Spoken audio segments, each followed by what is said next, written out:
Hi, I'm Nikki. And I'm Megan. Welcome to the Grimdark Diaries. We're your geek gal pals obsessed with true crime and all things dark and disturbing.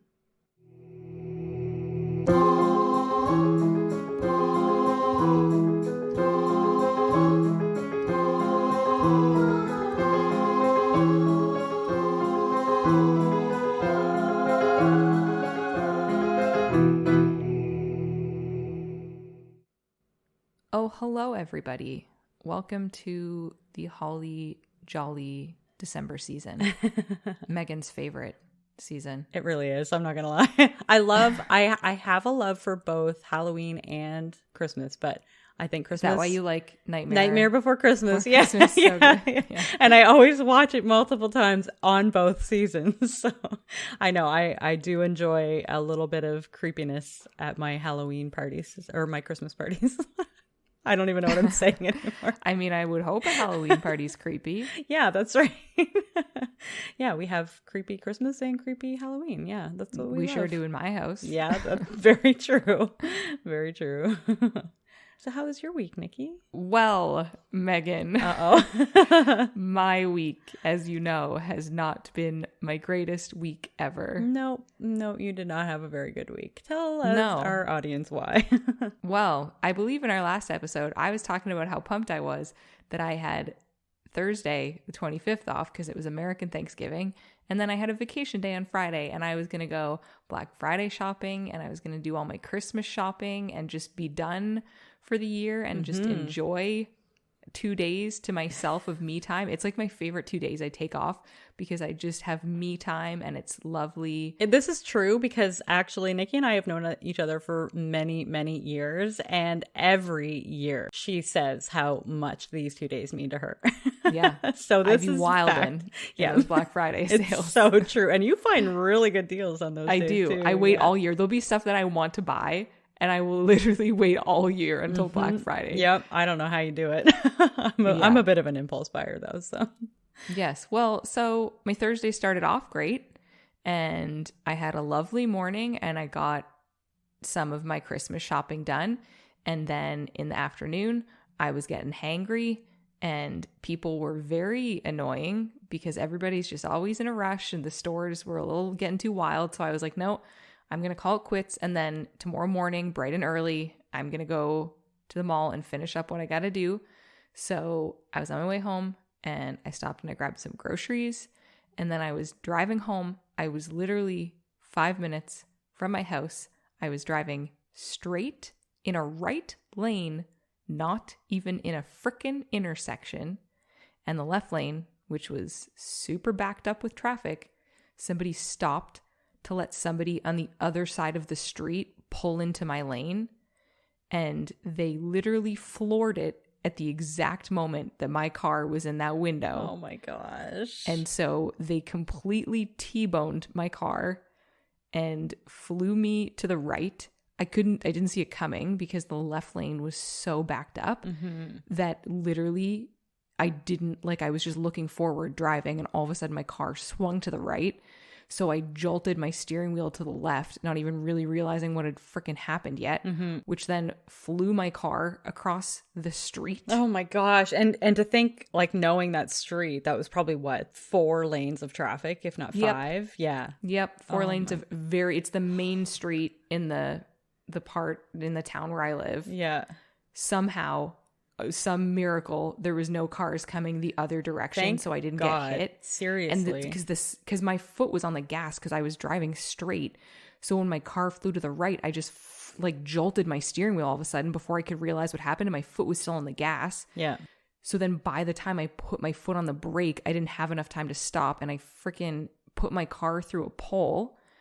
So that was lovely. The pole is still standing, is it? Yes. Don't worry. I've already asked her if she's okay. We've already had this conversation. Megan already knows. Now I want to know how the poll is.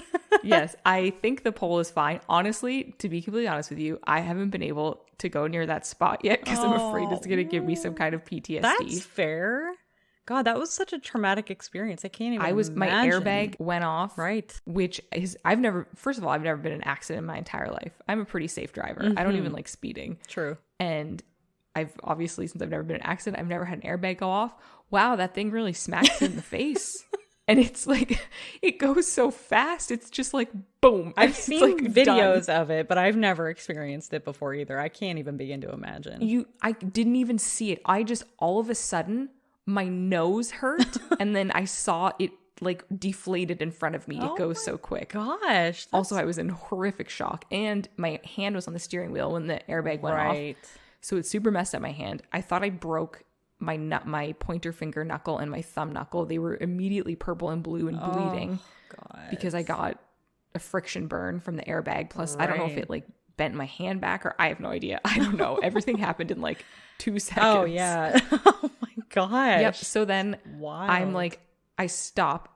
So many cars saw it happen, including that person who stopped to let that other person in. Again, I swear that person, if they had stopped and stayed there, they would have been held liable for letting that person in. Which is probably why they didn't, and probably why nobody else did. Everybody kept driving. Oh, that makes me so angry. I'd be, oh, my blood would be boiling. I'm glad one person stopped though, because then they could be the one witness. SUV, 2 ladies, maybe in their 50s or 60s. They pulled over right away, and they were like, "We saw everything. Are you okay? What can we do?" And they stayed with me. And then luckily too, I didn't tell you this, Megan. So I was like in super shock. I immediately called 911 because first of all, I couldn't get my door open too. He hit my car so hard that it crushed my driver's door in and it was like squished into me. So I couldn't get that open. And you said the bumper was still, his bumper was still stuck in your door. His bumper was stuck in my driver's side door. He hit me so hard. I saw a picture of that and I just can't, like, thank God that bumper didn't go further into the door because it would have hit you where it was. Man, I'm telling you, that Honda Fit, she was built like a little tank. Thank God for that.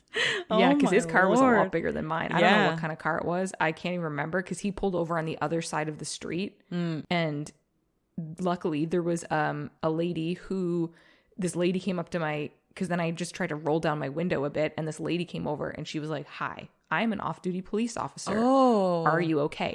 She didn't witness the accident, but I guess she came by right afterwards and saw the aftermath. Well, thank goodness she came because, at least she knew what you needed to do. And exactly. So she was very like, keep calm, like everything's okay, stay here. Like, that's amazing. You know, call 911, blah, blah, blah. So I did that. This is the part I didn't hear before.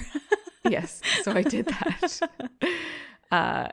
And they very unnecessarily sent a fire truck.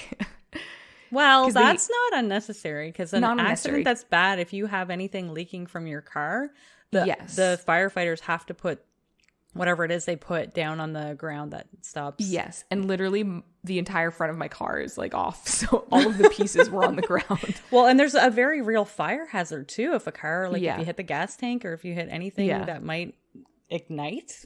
Oh, yeah. I realized it was especially you couldn't get out of your door. Like, that's another bad thing. If you couldn't get out of your door, like, and then you hit a pole. So, like, if you'd hit the pole in the right way, you might not have been able to get out of either of your doors. I'm sorry. I know. Well, I'm lucky nobody hit me on the other side because it would have hit my passenger door. Exactly. Yes. Yes. I'm very, very grateful that you were okay and that it happened. If it had to happen, that it didn't happen the way that it did. Yes. And I will say the firemen. So the only reason that I'm like, God, the fire truck is because I'm already in horrific shock. I'm like bawling my eyes out because 1, I think my hand's broken. 2, my car was clearly wrecked. Yeah. I was just like crying.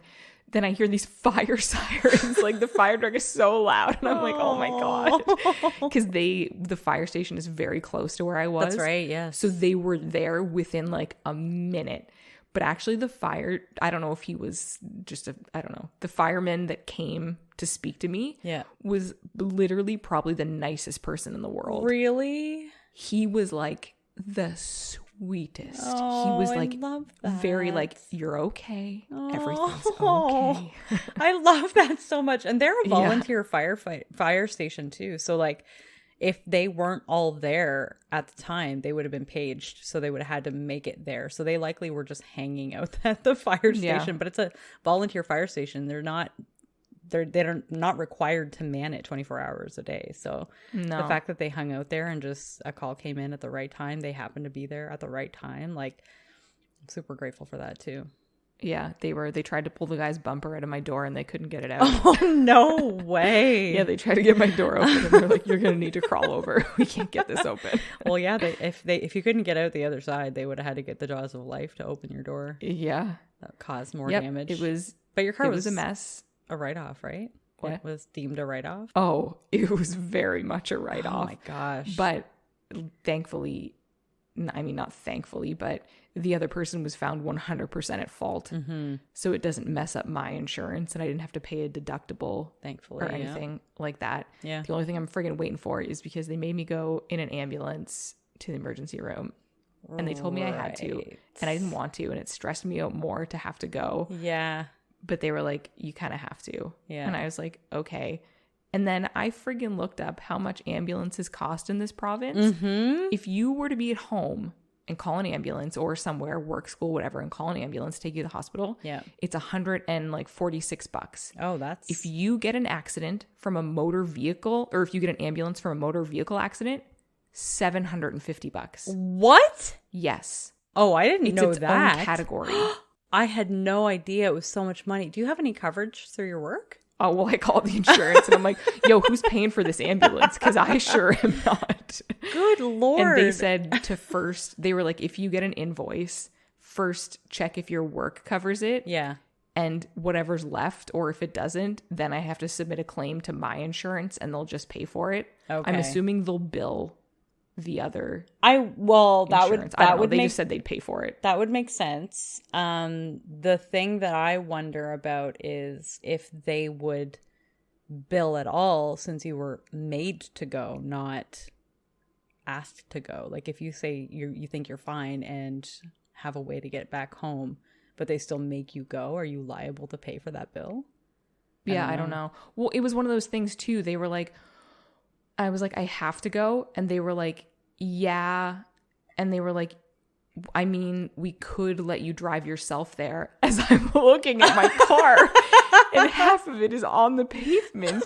And I was like, that's my car though. And they were like, well, then you have to come with us. And I was my gosh. Unless they thought you had like another car that could come. Maybe. But that's ridiculous. Yeah, but I have to give, first of all, a shout out to my husband who I called after I called 911 and was like, I was bawling my eyes out, but I'm like, I'm okay. I'm conscious. I was in a car accident. I think the car is wrecked. I think maybe my hand is broken. And he literally was in the middle of his workday, work from home, and he sprinted to the accident. He ran like, I don't know, I can't remember how long he said it was, a couple kilometers in like 8 minutes. And a giant hill up and a giant hill down in between. Literal Superman.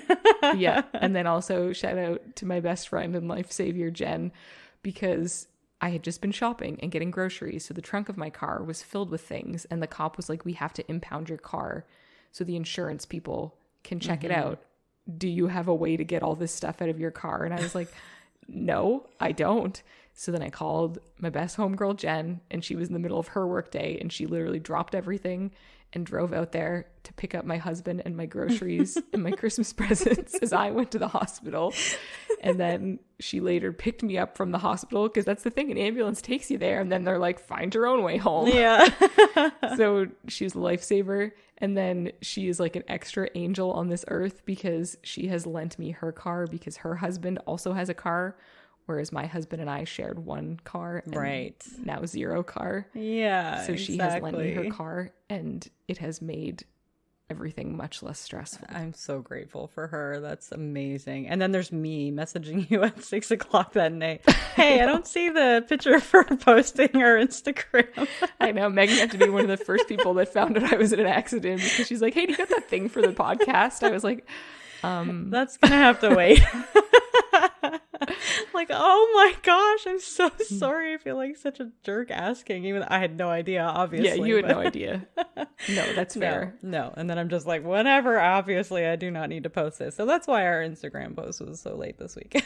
Yeah, sorry I was late. I was hit by a car. Yeah, I think that our listeners will forgive you for that. Yeah. So it's been a week. Now I have to buy a new car cars have gotten a lot more expensive. So that's great. That's wild. I was surprised to learn that from you because I had no idea. I knew the housing market here was wild, but I didn't know the car market here was wild too. Apparently. And all I wanted in the world was another Honda Fit, because I'll tell you right now, I freaking loved my Honda Fit. It was literally the perfect car for me. I was obsessed with it, and they don't make them anymore. And it was perfect. Obviously, it treated you very well in that accident. Yes, man, that thing freaking tanked. Yeah, really. That's sad that they don't make them anymore. I'm sure you could probably try to look around for a used one somewhere. No, I'm going to be bougie. Well, not bougie, but I lease so that after 5 years, I can just hand it over and get something else. That's fair. Yeah. I drive too much to lease vehicles. You can only do like 20,000 kilometers a year or something like that. And I drive way more than that. So yeah, we had the thing where it's like 25, which, see, this is the struggle though. So that was our first lease, actually. I say that like I lease all the time. Yeah. So the Honda Fit was our first lease. Ended great. Yeah. Honda's never going to trust us Good again. track record. It wasn't our fault. No, that's right. But we did the maximum they'll do is 25,000 kilometers a year. Mm-hmm. So that's what we did. But then we don't know if it was accurate because part of our lease was during the pandemic when we literally couldn't go anywhere. Right. Yeah. We weren't even allowed to drive out of our neighborhoods. No, we weren't. You weren't supposed to leave your neighborhood. No. So for I don't know how many months, we drove 5 minutes to the grocery store and home. So I don't really know if we can do that. Like, I don't know if we really stayed within our kilometers. Because even when stuff went kind of back to normal, we still work from home. So we don't drive to work anymore. Right. Yeah. Which is part of our commute. That's right. And you only do like 2 or 3 trips out of the city a year. Yeah. Maybe 4. Yeah. We drive to Cape Breton. We drive to New Brunswick to see our friends. And the Valley. Yeah. Yeah. And now I live in Sackville, which is an awful name for a town. Now that I think about it, you're absolutely Sackville. Right. I don't know who decided on this town name, but you could have done better. Do better. It's right Sackville. Up with the town in Cape Breton called Balls Creek. Oh my God. Sackville and Balls Creek. I didn't know about that place. Yeah, it's right next to Leach's Creek. I've never heard of that one before. That's so funny. It's just like those street names. I forget where they are in Nova Scotia, but it's this street, that street, and the other street. Yeah. Did you hear about those ones? Oh, Nova Scotians think they're pretty funny when they're naming things, apparently.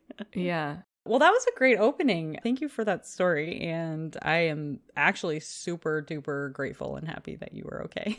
Because I was very worried. I was messaging you like every day, like, how are you okay? Are you feeling okay now? Are you feeling better? How's your hand? I'll tell you what, though, I got anxiety through the roof now. It took me after I got home, it took me 3 days to even fathom enough, like, I don't even know, well-being to exit the house, because I was like, nope, I don't even want to see a car. I don't want to be near cars, because that was on Thursday. And then Sunday, I told my husband, I was like, I need to go for a walk. Mm-hmm. I've been in this house. I need fresh air. Yeah. So that was step number 1, is we went for a walk on the sidewalk near cars. Good. And then later that night, he drove me to the Kent parking lot, which is like 2 minutes from our house. But I was in a car, and that is the extent of... Good for you for getting yourself out there, though, because that's the only way you're going to get past this. I know. I feel like I'm going to be nervous to drive now, which sucks because I've never been nervous to drive. Yeah.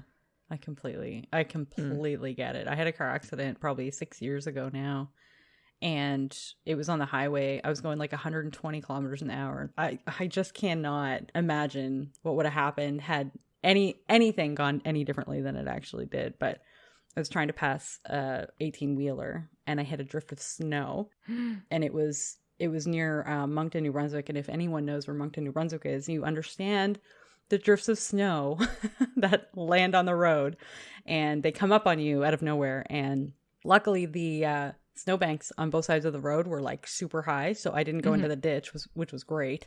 And whatever happened, I hit the brake, so I don't think I was beside the transport anymore. And luckily the traffic was pretty light that day. So when I hit the drift of snow, I did a 360, I don't know how many times, a few times, I think. And then I landed parked on the left side of the road facing the same direction that I was going. And I was like, that's lucky. I know, my bumper was hanging off and my tire actually came off the rim. Oh my God. Yeah, it was not great. And then one person actually stopped to make sure that I was okay, which was super nice. And my brother was in a car because he actually just bought a car on that trip. So I had driven him down there and he was driving his car back, and he saw in his rearview mirror, he saw the back end of my car behind him, not the front of my car. So he's like, oh shit. So he was frantically trying to find his phone when I actually called him first. Yeah. And he was like, thank God you're okay. Because I was so worried. Like, all I saw was your rear end in my rear view mirror, and I knew your car had spun out. Anyway, it was fine. I dropped it off at a dealership that was there, and he had his car. So we just drove back to the city together, and I was fine. Like, nothing. I had no injuries. I just had shock. As soon as I stopped, I had to touch everywhere just to be like, am I bleeding? Am I okay? Like, what happened? I was in such shock. I couldn't feel anything. I'm like, I think I'm okay. But I completely understand the trauma of having to get behind the wheel again after something like that happens. Because it's just like, not only what happened, but the what ifs as well. Because you can't stop thinking about those. And no, and that's one thing that was giving me such bad anxiety is I'm like, I wish I did something different, but I keep like thinking back to it, and I'm like, I couldn't see his car. Like, the traffic in the left lane was so backed up. Right. It was that person that stopped to let him in. There was no way I could have seen him on the other side of the street until I was already in that window and he'd already laid on his gas. And the fact that he laid on his gas and didn't inch forward, that's the part that I don't get. Like, why would he gas it into the lane that he can't see in? Like, that's, I don't know, because exactly, clearly he couldn't see me either. Exactly. If you couldn't see him, he couldn't see you. So why gas it into that lane? You need to inch into that lane to see if you have the space to do so. Well, anyway, yeah, this has been 20 minutes of my a little bit the most traumatic thing that has ever happened in my life thus far. No, it's okay. I mean, I'm obviously fine talking about it, because I think it's important to talk about it too, because it helps to kind of come to realization that it is what it is, and we are where we are now, and it's okay to move forward as well. And then my story is short today, so it actually works. Well, there you go. Here's 20 minutes already down. Exactly. Okay, so if everybody remembers last week, I rolled for the category Love Makes You Do the Wacky. And I didn't remember where it was from, but now I do. Now that I've looked it up and I've seen Buffy and Willow say the thing and understand where it comes from, I just literally rewatched it and clearly forgot. So great my memory is. Love makes you do the wacky. You can probably imagine how many stories that kind of came up when I was looking through this one, but I wanted to find one that was really good and not overly done. So hopefully you haven't heard this one before. Today we're talking about Kelly Cochran.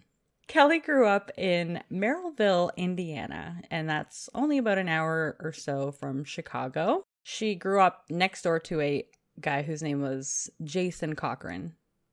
And no relation? No, they didn't have the same last name. I couldn't find what her maiden name was. Oh. They get married later on. It's just, yeah. Her name is Kelly Cochran later. I don't know what her last name is at the beginning when she was younger. So she grew up next door to the man that would be her husband. She fell in love. They were high school sweethearts. And then they graduated. And neighbors? That's adorable. I know. Actually, I thought that cute. too. Isn't that adorable? It's like the typical story of the boy next door, or boy meets girl, or boy meets world. I don't know. One of those. Great show. We all know we're in love with Mr. Feeney. We've already went there. I almost forgot all about that. You can't forget shirtless Feeney busting into a crime scene. It's all I can think about now that you just said that. I forgot all about that. Thank you for bringing that back into my memory. So Kelly and Jason, they graduated high school together, and then they got married shortly afterwards in 2002. That was the year she graduated high school. So I don't know if she's like the same age as me or if she's a year younger than me, because I graduated high school in 2001. So just imagine somebody my age, but not me, because I would never. I mean, nothing. No spoilers. So they decided to start up their own business together, and they were servicing swimming pools. Oh. Here we go. 10 years would go by and things were really, really good. But on this 10th year, Jason would throw out his back in a very bad way. I mean, is there really a good way to throw out your back? No, I don't think there's a good one. Absolutely not. So because of this, he wasn't able to do his job anymore, obviously. The pain was constant. It was chronic pain. So Kelly ended up picking up the slack everywhere. She paid the bills. She did everything around the house. She kind of just did whatever she could to try to keep them afloat. But the debts kept piling up. She wasn't able to do everything, sadly. So to make things a bit easier for themselves, they decided to pick up and move to Iron River, Michigan. This was, it was an Iron River, but the place that they lived is called Caspian. So I don't know if that's like a community in Iron River or if it's like a sub-town inside a town. I don't know. I don't understand. Anyway, that was in 2013. They decided to move there partially because marijuana was legal and Jason was able to take it for his chronic pain. And since the pool business was no longer running, Kelly needed to pick up a new job to help pay the bills. They were living in the Upper Peninsula of Michigan, so Kelly was able... The UP. Yeah, that's what it's called. How did you know? Remember our Halcon live show? Yes. That took place in the UP. Oh, snap. I didn't realize that. Yeah, that's where that park was. Where okay. Well, now I can envision it. His wife. Yeah. Right. Oh, my gosh. What is with that area? It's actually kind of interesting. We'd both pick a story from there. What is going on in Upper Peninsula, Michigan? So with them living up there, Kelly was actually able to obtain a job working at a factory that manufactured naval ship parts. While she was working here, she became very good friends with a man named Christopher Regan. He was 53 years old. He was from Detroit, Michigan, and he was an Air Force veteran. He was retired from the force. And once he left the force, he then moved to Traverse City in Michigan. There, he started dating a girl whose name was Terry O'Donnell, and she was a teacher in Iron River. Christopher had met Terry actually earlier while he had been working in the Air Force, and he was stationed at K.I. Sawyer Air Force Base, which was located in Marquette. So pretty close, I guess, to Iron River. Not long after he and Terry started dating, Christopher moved to Iron River so they could actually be closer together. And also he would be able to get out into the beautiful outdoor scenery that Iron River has to offer. I was looking at pictures of Iron River because it looked, I wanted to know what the beautiful outdoors there looked like. And it reminded me so much of New Brunswick. Really? Yeah, if you have ever been to any hiking trail or along any water trails or waterfall trails or anything like that, New Brunswick, it looks exactly the same. It is absolutely gorgeous. So Michigan is between Lake Superior, Lake Michigan, and Lake Huron. So 3 of the Great Lakes.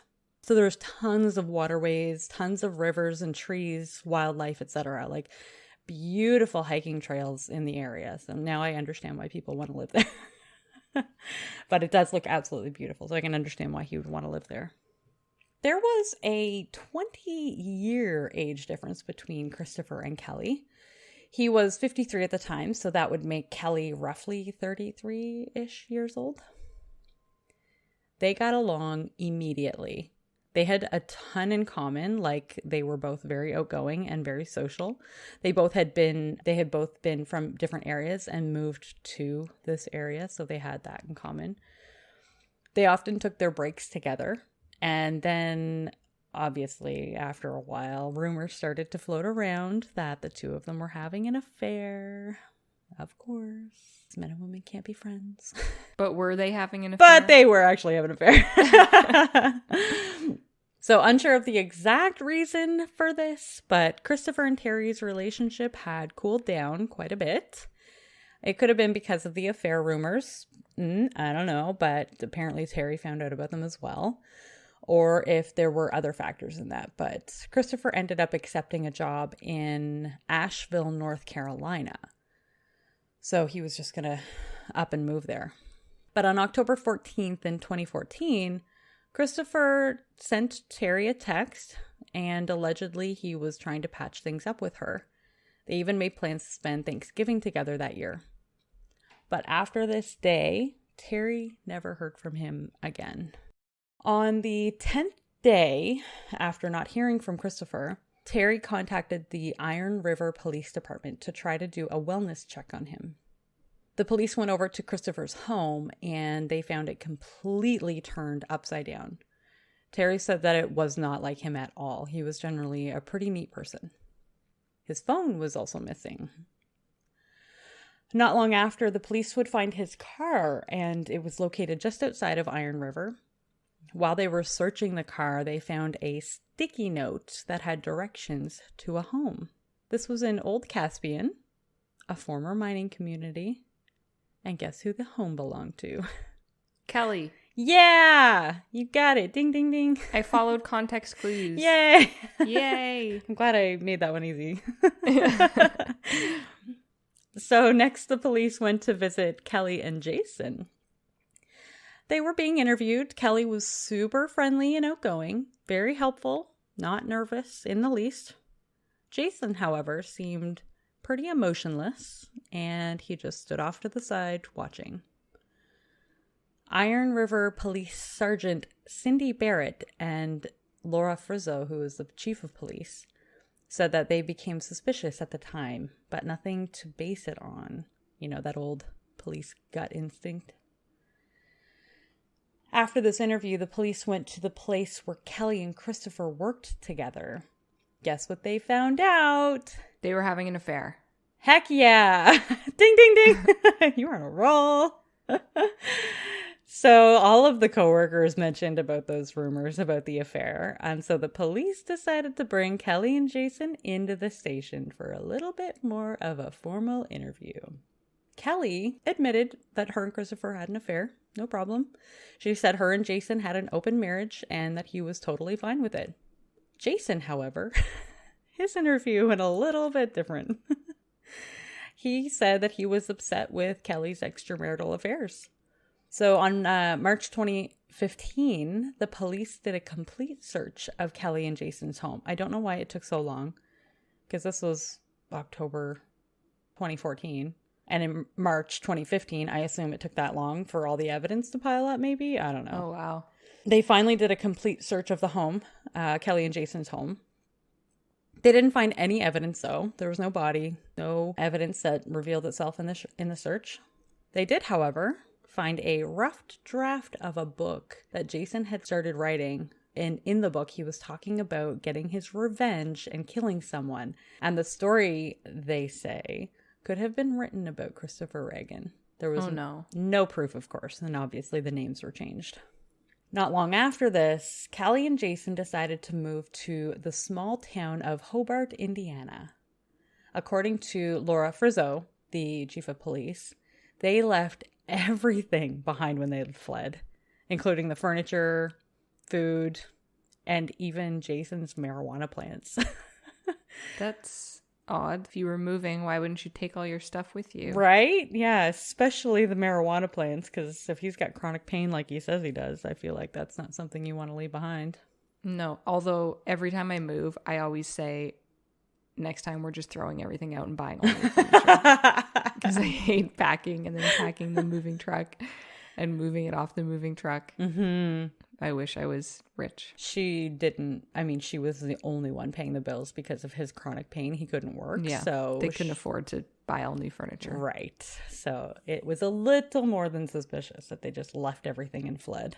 But it would be almost a year later, on February 20th, 2016, when a call came in to 911. It was Kelly Cochran.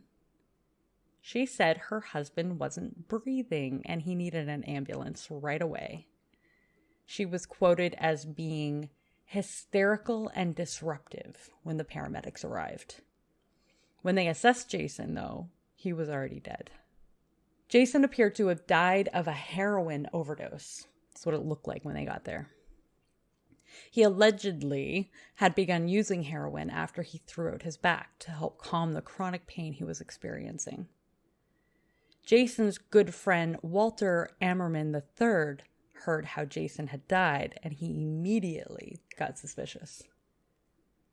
Jason only ever told Walter about his marijuana use, nothing harder than that. So it begs the question whether he was actually doing something harder than marijuana or if he was being had.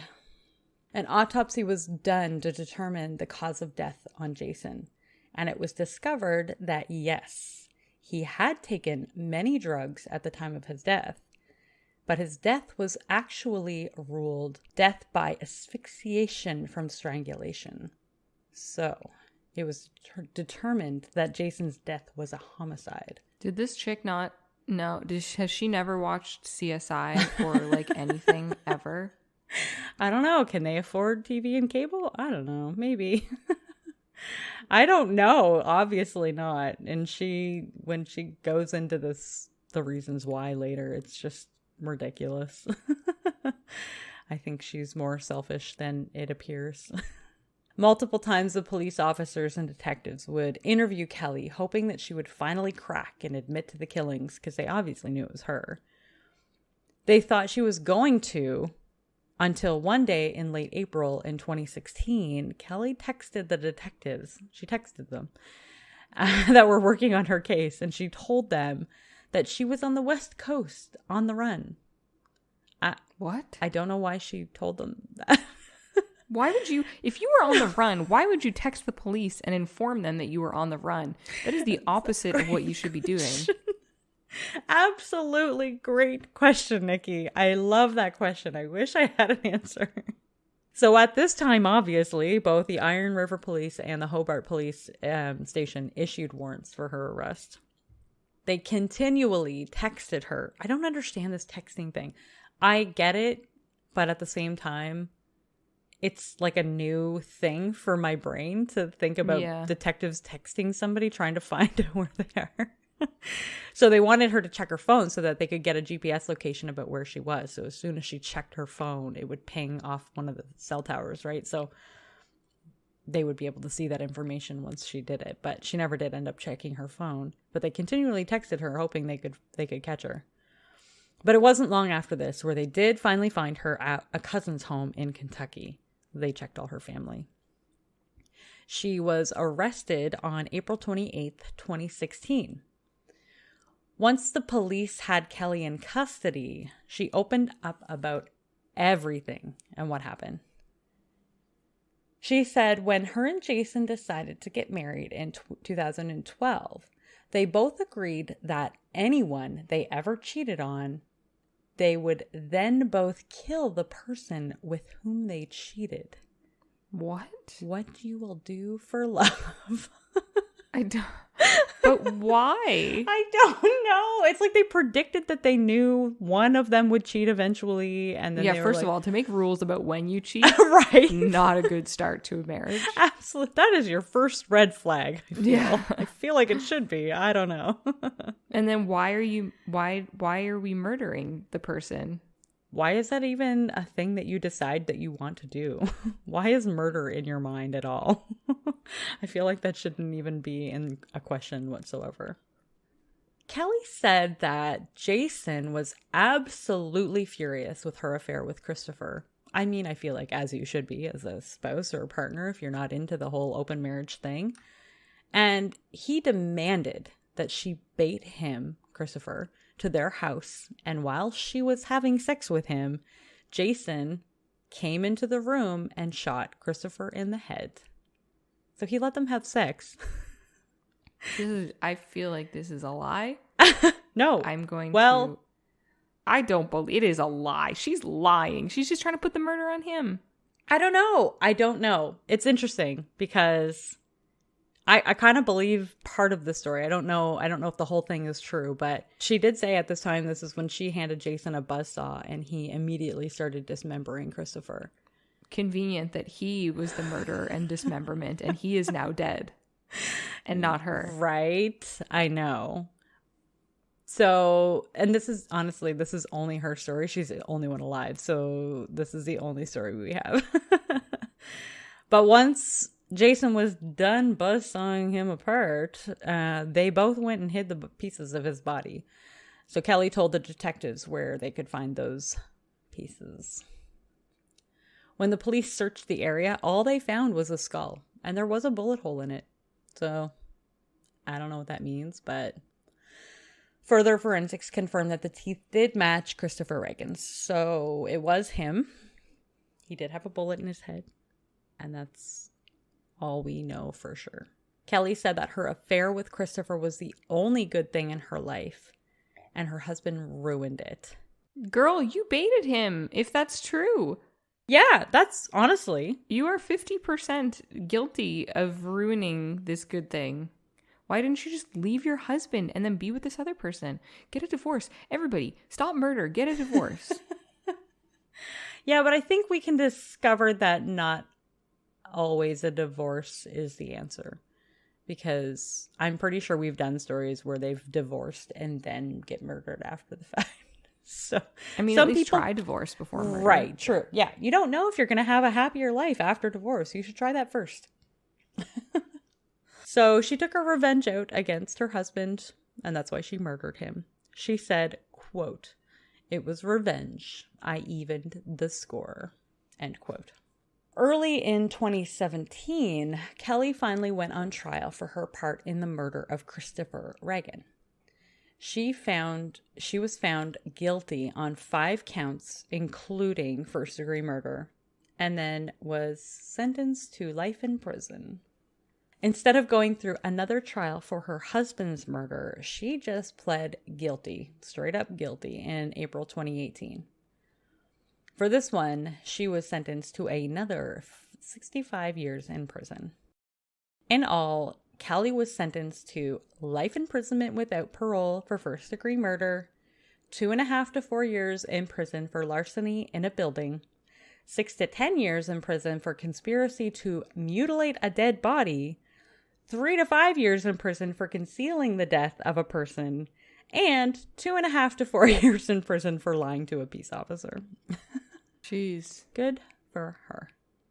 While she was in police custody, she alluded to Detective Jeremy Ogden on 2 occasions that she and her husband may have committed other murders, up to 21. I don't believe it. There's no way they got away with 21 murders. I don't know why she alluded this. It's just I'll just finish this, but it's just, I don't know. I don't even know why she would have alluded to it. In the reports from the court, Iron County prosecuting attorney Melissa Powell said that Kelly, quote, claimed responsibility for the deaths of other individuals, which, if true, make her a serial killer, end quote. In 2018, the TV channel Investigation Discovery, which I'm a little upset we don't have that in Canada because it sounds like a hella awesome TV channel, they debuted a docuseries that was called Dead North. And this investigation showed, this show looked into the fact that Kelly and Jason could have been serial killers. The show sounds pretty controversial, though, in that it included unsubstantiated allegations that Kelly and Jason served ground up meat from Christopher's body as hamburgers. Ugh. Ew. I know. Super gross. There was also some family members that alleged that Jason and Kelly killed 9 other victims. I don't know how they would know that, but anyway. There has been no evidence of these claims, so no further charges have been laid against Kelly Cochran. In June 2019, Kelly appealed with the Michigan Court of Appeals against her first-degree murder charge. Apparently, she was arguing that evidence was being shown in court that shouldn't have been allowed. That is in violation of MRE 404B that states, quote, evidence of other crimes, wrongs, or acts is not admissible to prove the character of a person in order to show action in conformity therewith. It may, however, be admissible for other purposes such as proof of motive, opportunity, intent, preparation, scheme, plan, or system in doing the act, knowledge, identity, or absence of mistake or accident when when the same is material, whether such crimes, wrongs, or acts are contemporaneous with or prior to or subsequent to the conduct at issue in the case. End quote. That is a mouthful. The evidence in question was the claims that Kelly could have been a serial killer, and also that either she or Jason had a quote-unquote trophy bag or trinket bag that included... Isn't she the one that said she was a serial killer? Yes, that's what I mean. I don't understand why she would even allude to that if this was going to be an argument that she would have later on. And like maybe she planned it this way. I have no idea. So it also included that the trophy bag or trinket bag, which included materials relating to the prior murders before Christopher's. And the other evidence that she was referring to is the allegations that Kelly was making shanks and homemade weapons out of her eyeglasses in jail. Just seems so ridiculous. What? I know. In the court documents, it says, quote, Iron River Police Department Chief Laura Frizzle, a key prosecution witness, testified that she never found any evidence that a trinket bag existed. A volunteer investigator testified that a trinket bag was not found, as did Officer Jeremy Ogden from the Hobart Police Department in Indiana, another key witness for the prosecution, end quote. But the court denied her claims and said, quote, the testimony as presented by the prosecutor's own key witnesses makes clear that the prosecutor was not attempting to prove that defendant actually committed these other murders or actually had a trinket bag. Instead, the prosecutor was using the serial killer statements to show how defendant was playing with the authorities. End quote. Kelly lost her appeal, obviously. Good. So she's serving life plus 65 years plus all the other years for all those other things in jail right now, which is absolutely wild. And that is the story about Kelly Cochran. And wow. She sounds like a real piece of work. Yeah. Love really makes you do the wacky, I guess. Yeah. I don't know why they agreed to that pact when they got married, but yep, that's wacky for sure. That's one word for it. We'll go with that. Yeah, I think that's probably the most G-rated word I would give for what she did. Don't do that. No. Don't do murder. Don't Absolutely be love wacky not. and do murder. There's no need to murder. Please, don't think about murder. Just think about getting out of your situation in every other way possible than murder. You don't need to murder people. No, let's just put an end to murder. We'll change our podcast to cover something else. Ghosts. Yes, please.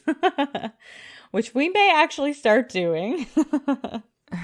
Kind of really enjoyed our month of creepy ghost stories in October. That was fun. Yeah, I'm all for... You know me, I love spooky season. Yes. Spooky season's my favorite season. Yes, I absolutely love it as well. It's not my favorite. I think it's a very close tie between Halloween and Christmas for me, but I do love Christmas more. I'm in my happy season right now. I'm very excited about it.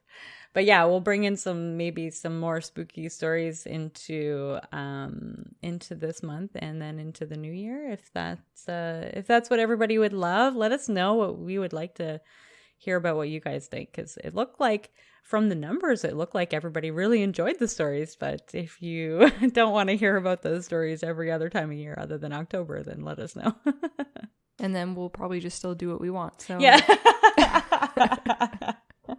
I mean, you're not wrong. I do love me some paranormal stories, that's for sure. Very cool. So that was the story about Kelly Cochran. So yeah. It's my time. Your turn to roll, Nikki. It's my time to shine. Let's go. Although I'm looking at our themes list and I said last week I was going to give it a little zhuzh because it's a little messy. Oh, as I'm looking at two categories that are the same on different numbers. You had a little bit of a I got a car accident and I did not zhuzh it. So yeah, exactly. That's maybe fine. next week it'll get a zhuzh. I can't see what that is. A 10. Right in the dang middle. Not too bad. My category is stranger danger. Oh, stranger danger. Okay, well, there's many ways you could go with this story. I'm going to be wildin'. Okay. I'm okay with wildin'. That's just my word of the year. I know, it really is. I've been using it a lot. You have. I never heard of it before until you started saying it. I'm like, where is this word coming from? And then I've heard other people say it, and I'm like, where did this word come from? Get hip in with it. I'm so old. I don't know where words come from.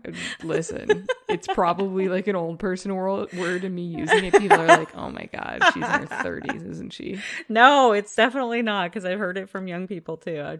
I don't know where it comes from. I feel like I need to be better with keeping up with all the current words, because if you stream on Twitch, you got to understand what people are saying when they come into your channel. And it's just like, I don't know. I'm old. I'm sorry. I don't know what you're saying. What does this mean? Wilden. Well, please follow us on social media. You can find us at The Grimdark Diaries on Instagram, on Facebook. We are Grimdark Diaries on Twitter. If you want to hit us up or send us suggestions or just say nice things to us, you can send us an email at thegrimdarkdiaries@gmail.com. If you have an Apple podcast, you should give us a 5-star rating and a review, because we would love you, and then we'll give you a shout out and it'll help us out, and everybody wins.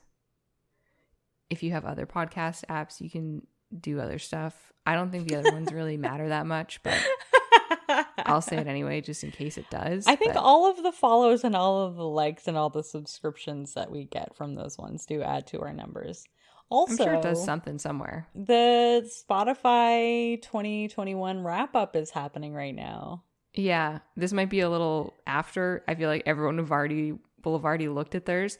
But if you took a screenshot, or if you can go back and look at it, and we are in your top podcast listens, you should share it in your Instagram story, and then we will reshare it. And 2 people already did that. Jen did that, and our other listener, who else did it? John did that. They both tagged us, and I reshared it, and I appreciate it.